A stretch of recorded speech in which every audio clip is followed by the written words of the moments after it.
All right. Good morning. Good morning, good morning, good morning. It is somehow managing to be the 26th of November, and welcome to your final class for 3700. What were the plans that I've got for today are to give a slight review to where we've been, some kind of themes that I hope will kind of wrap up what we've been talking about and prepare you for the final bits of studying for the exam.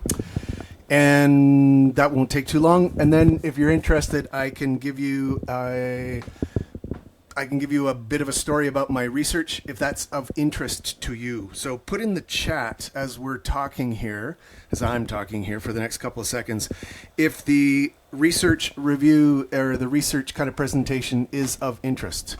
And we'll begin. So, where we were last time was thinking about the big questions that are going to be for you to deal with. And I often talk about them in terms of opportunities and obligations. Opportunities because of the technological advances, that there's kind of no better set of tools that a biologist has ever had to ask the questions, to listen to the biota that share their planet with us. It's never been better. But at the same time, it's never been harder to be one of those biota, one of those invertebrate animals that shares their planet with us. And so my hope is that there's some of that narrative. I mean, future prognostications are generally the most consistent thing about them is that they're wrong. But my hope is that in some of those tools and some of the presentation of those tools and those potential stories, the opportunities and the obligations, there are some themes that you can dig your teeth into, or maybe you already have, and that you're planning already to do research projects and research labs around the department or around the school or graduate work around the university or around the country or the world, because the world will be better for that. So this is the outline for today. And my theme for the review is that there's like 10 things to remember. There's really kind of 10 themes that we can think about, that I would suggest that you can kind of think about. And that captures all of the lecture time that we've talked about together. We started thinking about the plankton, life history, two sets of 2 lectures that I encapsulate as different kind of problems with being big or problems with being large. The principal abiotic stressors to the world that we have physiological adaptations to, and that summarily are the ecological distributions vary because of this, and then that's the fodder for evolution in the long term. How to feed, how to sense the world, how to move throughout the world, and then big questions about diversity, and then big questions about the future. That's kind of 10 chapters or 10 things. And so we started out with the little things. We started out, and so much, actually any of these 10 individual slices of this course could be a course unto itself. And so we could do an entire course about the plankton. And I think in lots of ways that would be advantageous, particularly if you were one of the marine and freshwater biology students. We started thinking about the world of the small things, small forces affecting the small biota of the planet, and then summarily large ecological effects and marvelous adaptations and stories along the way. So thinking about the plankton, thinking about the difference between holo and meroplankton, the challenges associated with being a very small thing in the plankton. We introduced and kind of revisited throughout the year the Reynolds number, this kind of change between the viscous and the inertial forces, and how that's really, and this was again one of the themes throughout all of those chapters, is we know nothing, Jon Snow, right? Our common sense understanding is built on a very small evolutionary slice of time and a very small part of the spectrum, electromagnetic spectrum that's bouncing into our planet. We don't smell well, we don't taste well, and we can move. Once we get going, we tend to stay going, and so we don't have to deal with kind of viscous forces. And much of the world is not like that, and so that's a big bias. And so this is kind of an ecological and a global examination of those changes and those biases and how we should consider them. How does the plankton avoid predation? How does it avoid? So we've thought about transparency and vertical migration, bioluminescence, all those kinds of things. The largest migration, like if you're interested in animal dispersal, forget the ungulates on the African plains.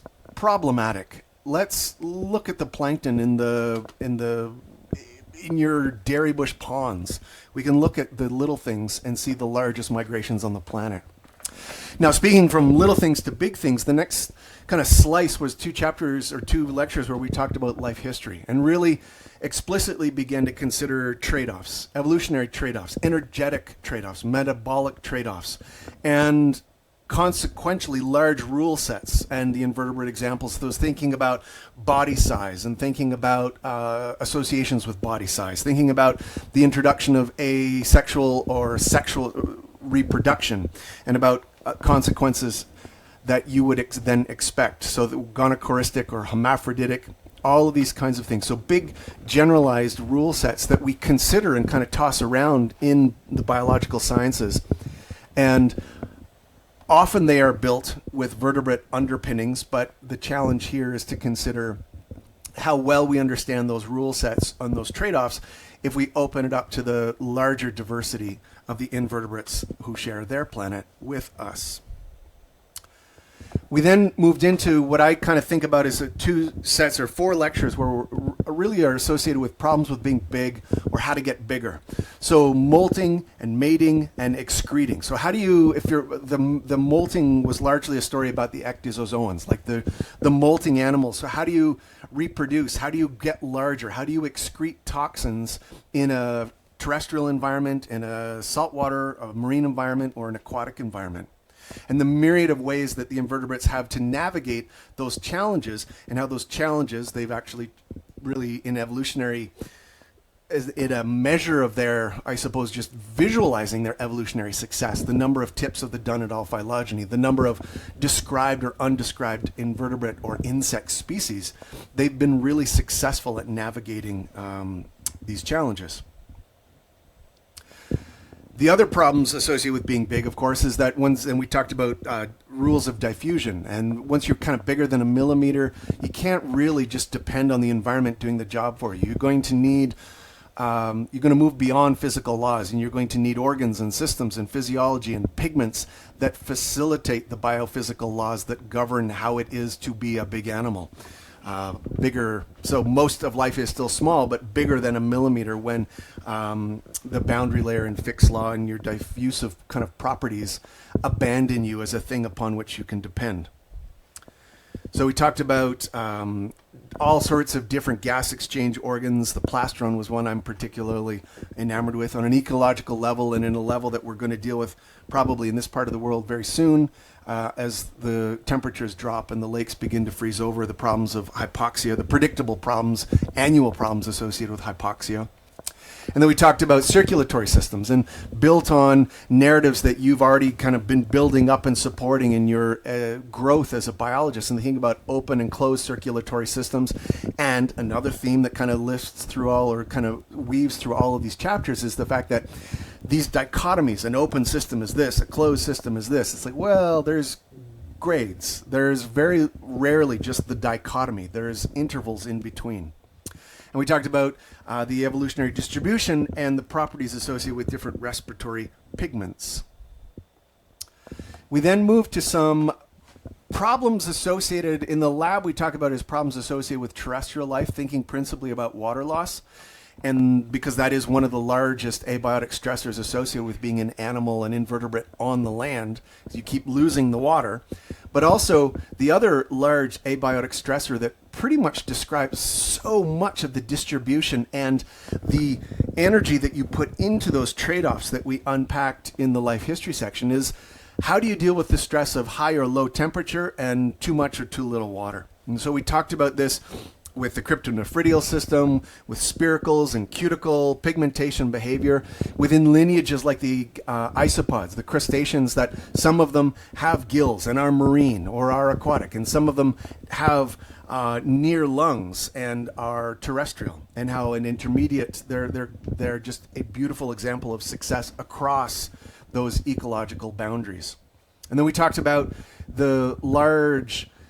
the history and how one measures the physiology of stress from temperature, thinking about critical maximum temperatures, critical minimum temperatures, or recovery from chill coma, that's CCRT, and the heat shock protein, different adaptations associated with harvesting heat, especially at high latitudes or at high elevations, being darker. And then for both of these abiotic stressors, how are animals equipped to deal with challenges of the Anthropocene, about challenges that are associated and that are coming, not even that are coming, the challenges that are already here and are going to be getting worse.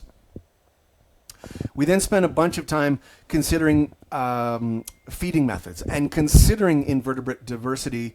There's a lot on the menu. When you think about the morphology and physiology and ecology and evolution associated with feeding on the water or the land, whether you're a deposit feeder, a suspension feeder, a filter feeder, whether you feed symbiotically, whether you graze, whether you browse, whether you hunt, whether you're a parasite. So basically in the last two, whether you hunt multiple prey in your life or whether you just have a single prey that you just kind of deal with for the entirety of your life. And parasitoids. Again, feeding ecology ought to be a course. In a perfect world, it would be. And in a perfect world, it wouldn't include any vertebrate examples at all, I think. The vertebrate examples could just be like lunch breaks in the middle of that course. And so we spent a lot of time considering really a small slice of the subset of the adaptations associated. Particularly, for me, I think it's important to think about, again, with bias, we're terrestrial things, and we think about grazing and browsing, and we think about kind of the rhythmic Wizard of Oz of lions and tigers and bears, oh my. But what about the bryozoans and the lophophorates and all these other kind of filter feeders, the barnacles, and about the deposit feeders and the sea cucumbers spread in a really thin but important layer across most of the surface of our planet that unfortunately we've called Earth, but in fact should be called water, and about the importance of those from an ecological, a nutrient cycling perspective, and just love me the deposit feeders. And then 3 lectures, we kind of jumped into many different invertebrate examples about how this vast diversity of the world responds to environmental cues. Photoreception, chemoreception, mechanoreception. So even though most things are less than a centimeter long, weigh less than a gram, don't have a scientific name, and really are smellers and tasters and listeners to the world, they also are better at at seeing things. They see things in colors that we can't imagine. And how does this affect their propensity towards smelling and tasting, the range of that spectrum that they can read with their photoreceptor, with their eyes and their eye spots? How does that affect their ecology and their evolution? And a bunch of different exciting examples there.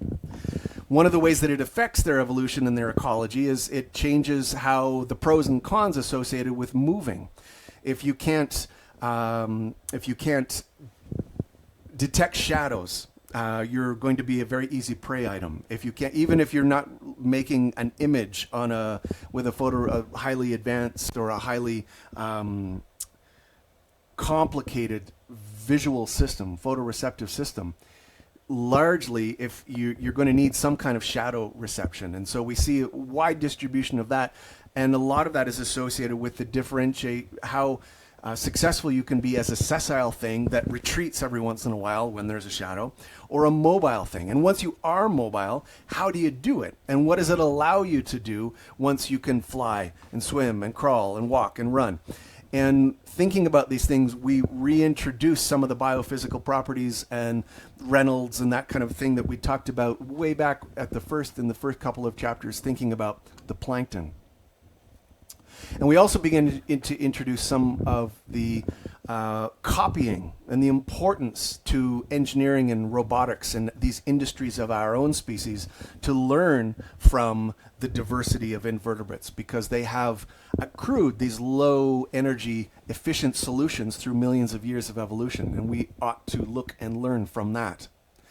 Then it would be a strange thing to spend a long time thinking about the invertebrates of the planet without considering what are explicitly invertebrate problems. Like what is a species? The ontology, the epistemology of a species. How many species are there? How do you ask these kinds of questions? These are inherently invertebrate questions. We spent a lot of time in that Diversity 1 lecture thinking about these things. And then we spent time in Diversity 2 thinking about the Anthropocene and the associated reports of insect decline. And we kind of went through some of those in detail through some of those kind of an ongoing, hot off the press from an academic perspective. These papers are coming out kind of literally as we're talking about them. And we talked about shifting baselines and errors that we're comfortable making, we're taught to be comfortable making as scientists about type 1 and type 2 error. And then finally, on Monday, we were talking about opportunities and obligations and bringing in not just from the mobility lectures, but also from a large kind of swath of the literature, thinking about the new technologies, what that allows us to do. And one of them is thinking about biomimetic solutions, but essentially giving you, whatever kind of professional field you end up within, the opportunity to celebrate, advocate, and understand the invertebrate world. And I think one of the common threads there is just that there's just so many opportunities that exist today for you to integrate across what were historically isolated silos of knowledge. And that's a powerful thing. To be a transdisciplinary invertebrate scientist is to stand on the shoulders of many, many intelligent people and to ask new questions and hopefully to advocate for some of those that can't do it for themselves. And then you're going to meet up wherever you are. Make yourself comfortable and don't go anywhere. This is an online. This is just like your weekly case studies. On the 10th of December, in CourseLink, you have 24 hours in which to open up that online exam. And it's a 2-hour exam. And you have 2 times that to write it. There's questions, multi-state questions from all of those 22 content lectures. So not from today, not from the very first, the intro to the course. And your weekly case studies have prepared you for it. I think one of the things that I would suggest, it's a 24-hour block of time. And just like you would in a normal exam, if you were writing in the exam hall, you can expect to raise your hand and ask a question if there's something not clear. You ought to expect the same thing here. So just like your case studies, if you have a question about wording, if there's a CourseLink hiccup or something where there's an image that's not displaying properly, write me an email and I will respond. And you'll get it figured out and you'll continue. So that is, in a couple of minutes, where we have been and where we're going. And if you're those of you who are interested, I can tell you a little bit about the things that make me excited and to have the privilege to have the job that I do. And this is not going to be, but before we do that, just a couple of timing reminders. One of them is there is a case study for this week. It's not based on today. It's only based on the Monday, the future big opportunities, future big studies. And so that one is due on Friday. It is not due next Monday because the course time ends on Friday at midnight. So that case study's been open all week. It's open until Friday at midnight. Your video presentation is due tonight, and the date for your final exam is there. Alrighty. So come and go as you wish. But this is a thing, I talk about listening to the leaf litter, what the unknown unknowns of tropical volcanoes are telling us. And I start with acknowledgments here because I feel a real pride to be able to work in this region and obligation to represent those that I work with. So the first acknowledgement is for the Area de Conservación de Guanacaste. So that's the ACG. That's the acronym you hear a lot about. This is a large protected area in the northwest of Costa Rica in the Guanacaste province, up near the Nicaraguan border. And it's an area that you'll learn about today. It has perhaps 2 to 3% of the species of the planet living in an area that's roughly the size of the GTA. And the other people that I want to thank right off the bat are these friends and mentors of mine, Dan Jensen and Winnie Hawaks, who've been working there since the late 70s and early 80s.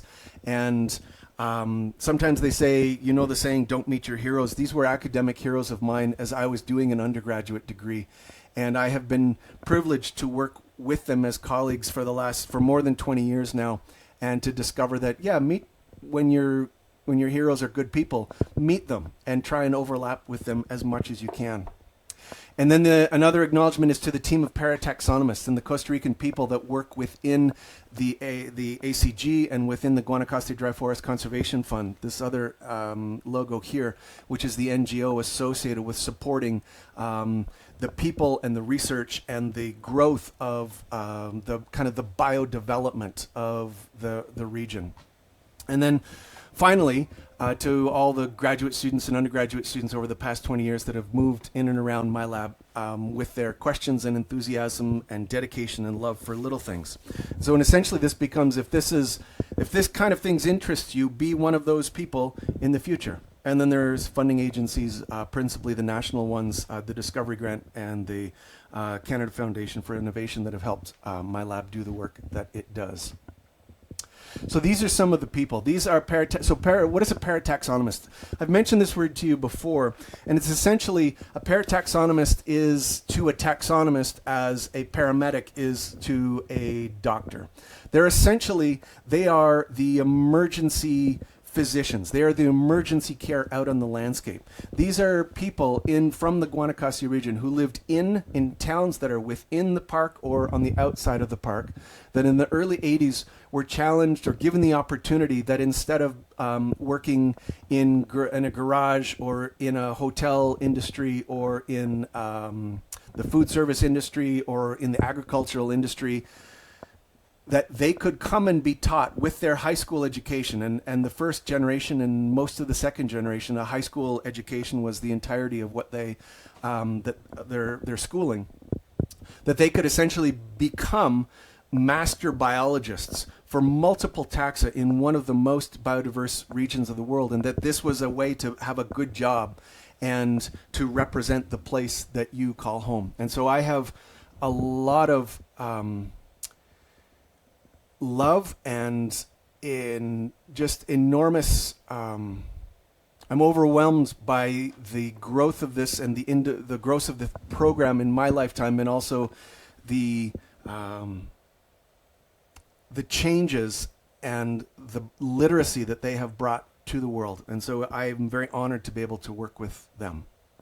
Now, in thinking about tropical biology, especially as for most of us from the global north, when you think about tropical biology, often you're thinking about the big things. You're thinking about the danta, you're thinking about the peccaries, you're thinking about all of these, the jaguars, the ocelots, the puma, all these big charismatic megafauna. Or maybe not just the mammals, maybe you think about the birds, or maybe you think about the snakes, the venomous snakes, or the strangling and constricting snakes. But for me, working in this part of the world, I'm excited to do it because of the little things. Because most of life, as you know, weighs less than a gram, is less than a centimeter long, and generally has no name. And one of the things that I've had the privilege of doing in the last 20 years is working as part of a collaborative team to try and develop and hypothesize more names, but also to work within kind of an integrative framework, a contemporary taxonomic framework that lets us work with proxies, what lets us use DNA barcodes as a Rosetta Stone to understanding these little things that Ed Wilson told us, the little things that are ruling the world. It's also helped me by working with Guanacaste to be able to work with Dan Jansen. Here I am literally working with Dan, changing tires on my truck that is in the ACG. Dan wrote this paper, and I know some of you, were talking about having just cited this paper because it came up in the insect diversity lecture, or in one of the diversity lectures. This is one of the great papers of the 20th century. It's spawned, essentially, I would argue, and it spawned an industry, a small ecological industry. Why mountain passes are higher in the tropics, written in 1967 and 66 by Dan Jansen.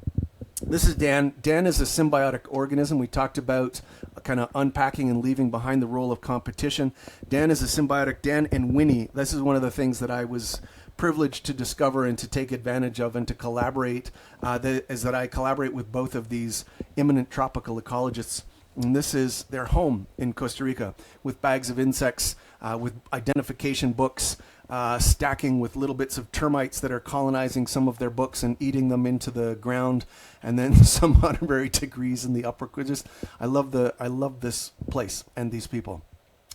And this is where the space is. So we're all sitting kind of up here. Costa Rica is down here. So this large spot above the second arrow is Lake Nicaragua, a big freshwater lake. And the western part of northern Central America. And Costa Rica's northern boundary is just beneath that, just south of that. And so this peninsula here, and all of these volcanoes. So the ACG is a large protected area. It's roughly 3 times the size of, but it's I talk about it as being as big as the GTA, but if you're actually to compare the terrestrial part, which is here, so we've got tropical dry forest, this is the ocean out here, and then we've got, moving up in elevation, the rainforest, and then the blue circles are cloud forest at the top of these elevational peaks. And so in that space, there we estimate somewhere between 2 to 3% of the world's species make their home in an area that's comparative to what kind of this part of the province that you're sitting in. And here's a look at that map, kind of stretched out, slightly different colors, but you can see from the marine protected area where we're now, the perspective is we're looking from the Pacific back towards the Caribbean. So this is Volcan Orosi, Volcan Cacao, and Volcan Rincon de la Vieja. And so this is this is the continental divide, essentially. Now, it's not enormous. This is not like the Himalayas or the Andes. The difference from sea level to the peaks of some of these volcanoes is about 1,600 meters, close to 17, 18 here. So these are like a vertical mile of terrestrial habitat.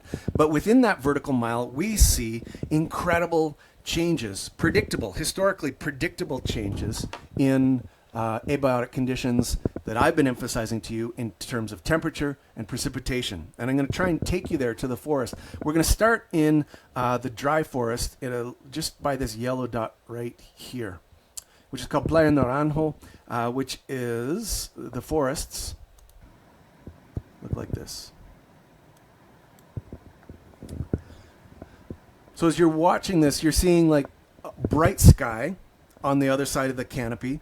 And if you want to have put on like 12 sweaters, and it'll be like 40 degrees Celsius. So this particular individual, this is one of the most challenging places I find to work, because I find it very hard to shed heat when it's 40 plus degrees Celsius and full sun and quite humid. Okay, so the dealing with lots of these, what are the associated abiotic threats here? Well, not just is it very hot, but for much of the year, it's very, very dry. A tropical dry forest, which is one of the most endangered habitats around the planet, because generally as Europeans colonized Central America, this was where we wanted to put agriculture, was where tropical dry forests were. So the ACG is one of the largest remnants of uncut and recovering tropical dry forest and continuous tropical dry forest in the world. So if you were to look at it again from inside, so we're standing now kind of looking uphill, and that bank of clouds right there is one of the next places that I'm going to take you to. So it's the difference. So this is an agricultural area along the Pan American Highway, but then you can see the darkness of the forest and the rainforest going up into the clouds. And if we were to start sampling and start walking together up in this clouded area, this is what it looks like.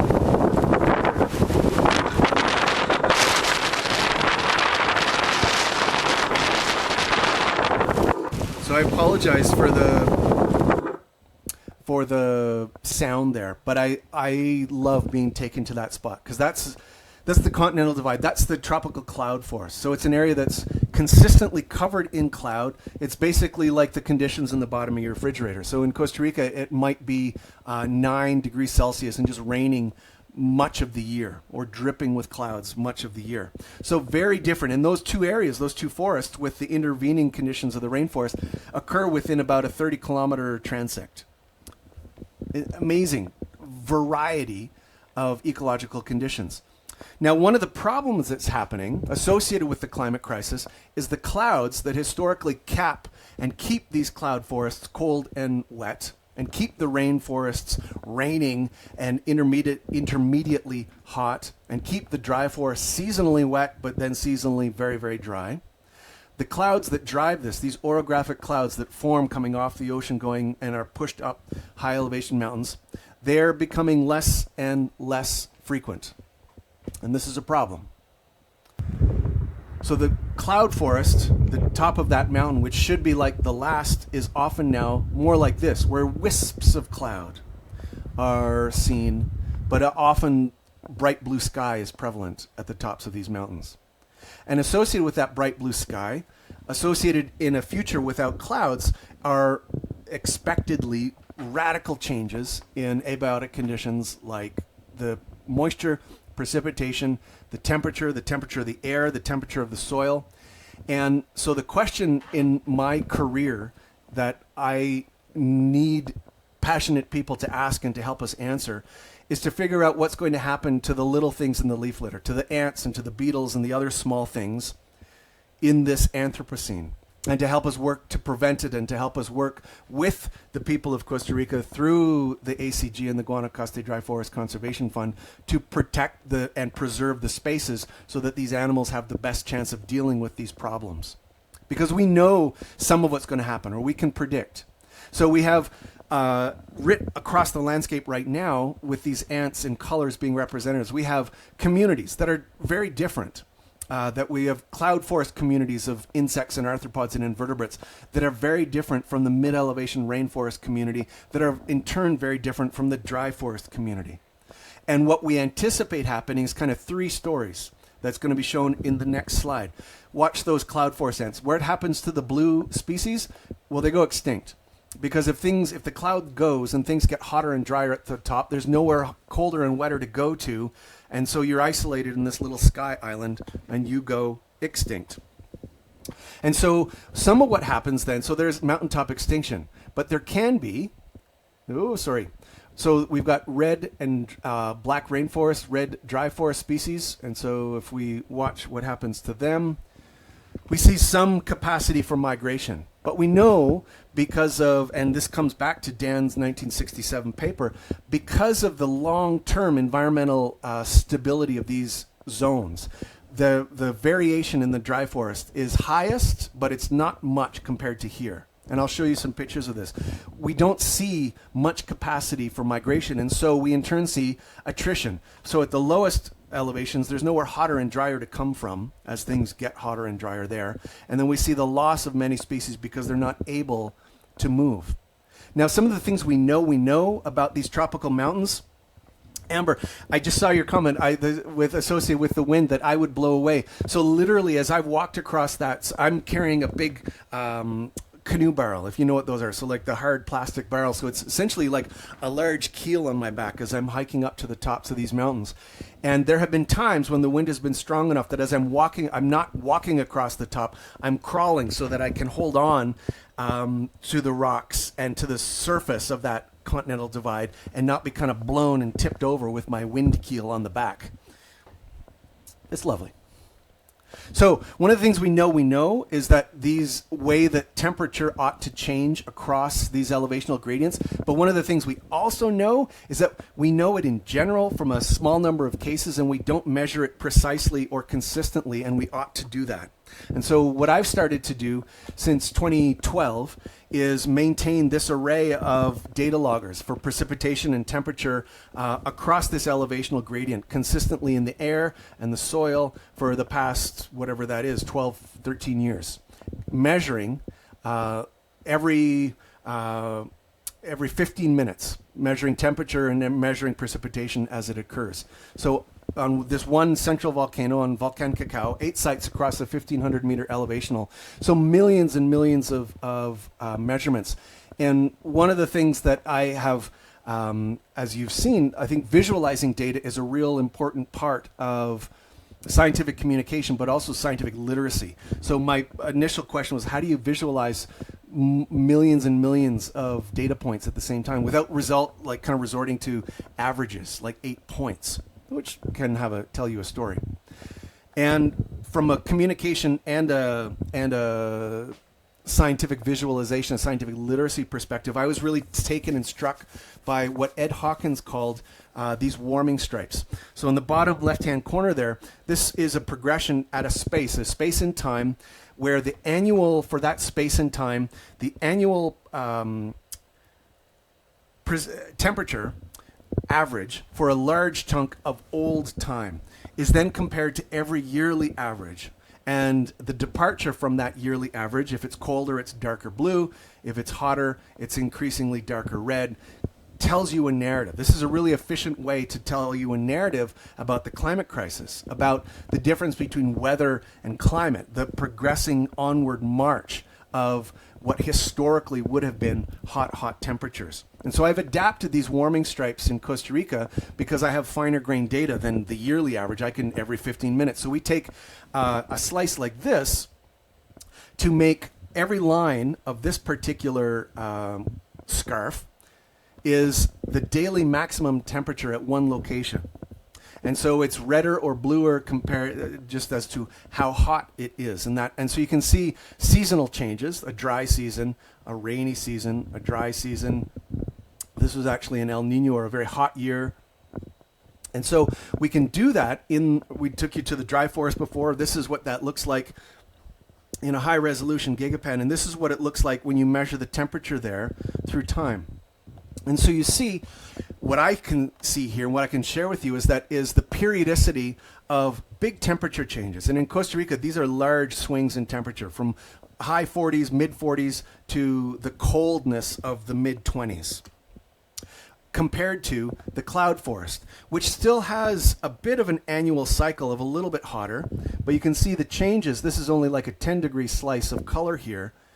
And so cloud forest, much more consistent with their temperature. So the taxa that lives in these forests, in the cloud forest, have adaptations associated with, they don't have to be associated with dealing with hot temperatures. But as the cloud cover is removed, those spikes, these hot days, the frequency of these hot days is increasing. And so if we stack all of those warming stripes up, we get these so from the peak, so this is the cloud forest at the top in blue, all scaled to the same temperature kind of bar here on the right-hand side. So you can see the heat of the dry forest and how that heat kind of leaks up sometimes, and in some cases leaks all the way up. And so these little chimneys of lighter colors, of more red color that are going up through the dry forest into the rainforest and even into the cloud forest.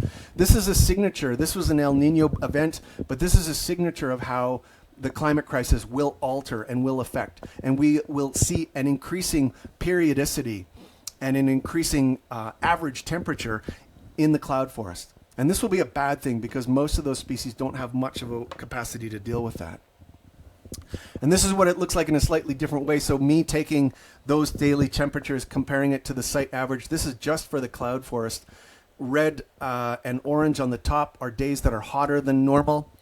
And yellow and green or blue on the bottom are daily temperatures that are colder than normal. And you can see even in this relatively stable cloud forest site, the average temperature is going up. And the frequency of these cold days is going down. The frequency of these very hot days is going up.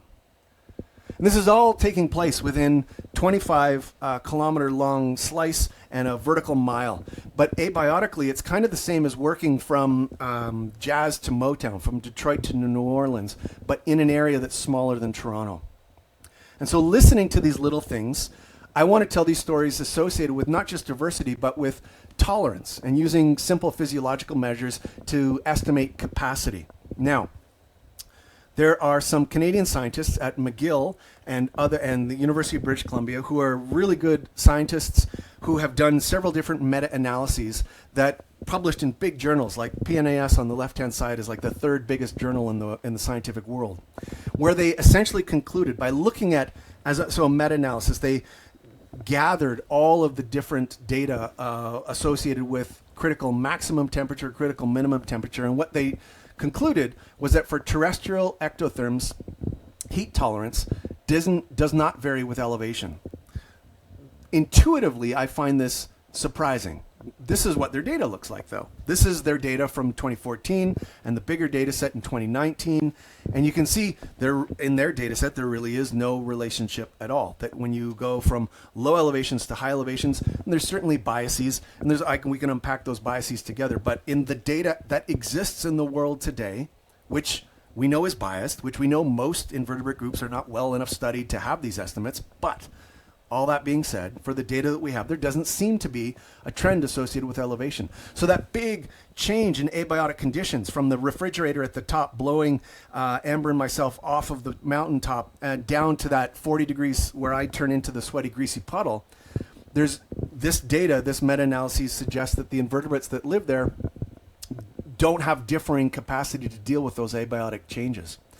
So starting in 2018, I started measuring the thermal capacity for a diverse group of beetles, beetles being one of the most diverse groups, and the staphylinids that you've been introduced to several times in this course being one of, if not the most diverse group of beetles. And so collecting them in the field, this is what one of them looks like. You can see they're really reduced elytra.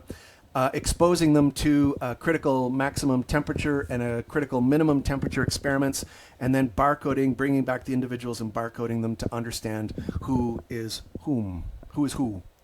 And you've seen this before. This is the sped up view of the critical maximum temperature across elevation. So we've got the cloud forest up here on the top, we've got the rainforest here in the middle, and we've got the dry forest down at the bottom.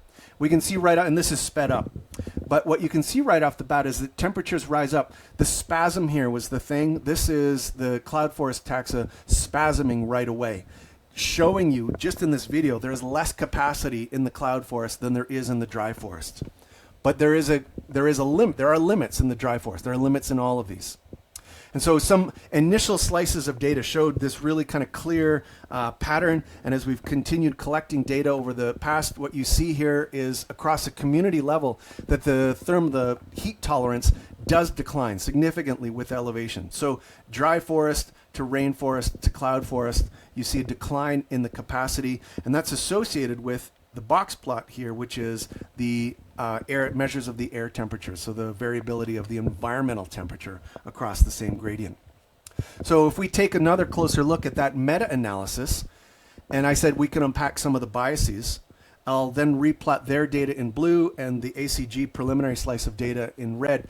The biases are important because it suggests that if we're not looking at tropical things, at things that don't yet have a name, and across small tropical gradients that are important, like not just the 3,000 meter elevation, but the mountain tops are higher in the tropics, the title of that Janssen paper, that we probably don't know enough yet to make such a statement. And we do know enough in the ACG, in this slice of the tropics, to say that the heat tolerance of this group of terrestrial ectotherms does vary with elevation. And that tells us some alarming story about the climate crisis. So if we're to take a measure of heat tolerance, so that's CT max, the upper thermal tolerance, and plot it against, instead of against elevation, the daily maximum temperature, what we get is something like this. So we've got some rainforest sites in the middle. These are the averages that I said I was going to avoid earlier. But the dry forest, we've got high thermal tolerance and high daily average temperatures.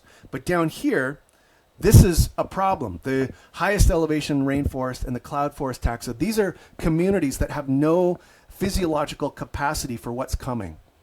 This is a story that emphasizes the importance of maintaining and, if possible, growing and entrenching these protected areas and preserved areas within Costa Rica or within the Mesoamerica writ large, because the communities that are there are diverse, are unique, and can't deal well with what's coming.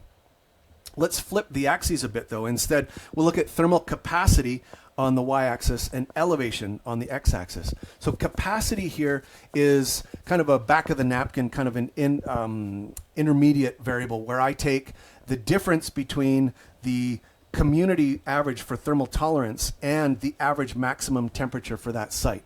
So to look at essentially how strenuous or how bad are things right now? Well, now we see a flip in where these cloud forest, dry forest, and rainforest communities exist.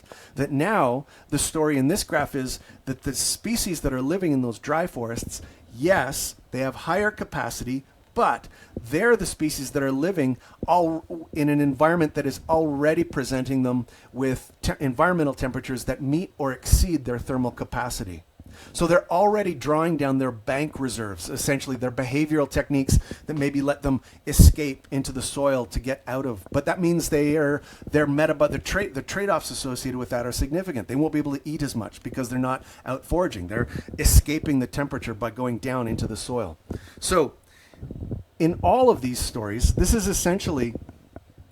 is to you as a biodiverse literate, as a bioliterate group, I hope you see these stories, these taxa, these places and these stories as rich and as important to the history of the planet, and their loss being as catastrophic as losing Notre Dame to fire.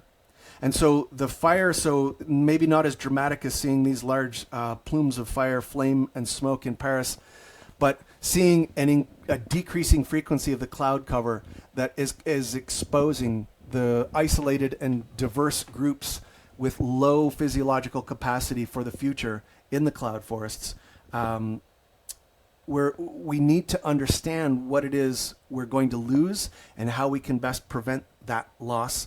And that's the kinds of questions that we're engaged with here in my group at the University of Guelph. So that's kind of the spiel. And now we can kind of close it up. But basically, we got 10 things. There's like 10 chapters in this book of this course, right? And my reminder finally at the end is don't forget to get your video presentation submitted by tonight. Don't forget to do your last case study before Friday. And don't forget to log in at some point on the 10th to do your exam. And don't forget to contact me if you've got questions as you're doing any of that, because that's what I'm here for. So I'm going to stop recording in a second, but just a final invocation to take care of yourself as you're doing this and take care of others around you. And yeah, I hope to see you and maybe work with some of you in the future, but be good and enjoy.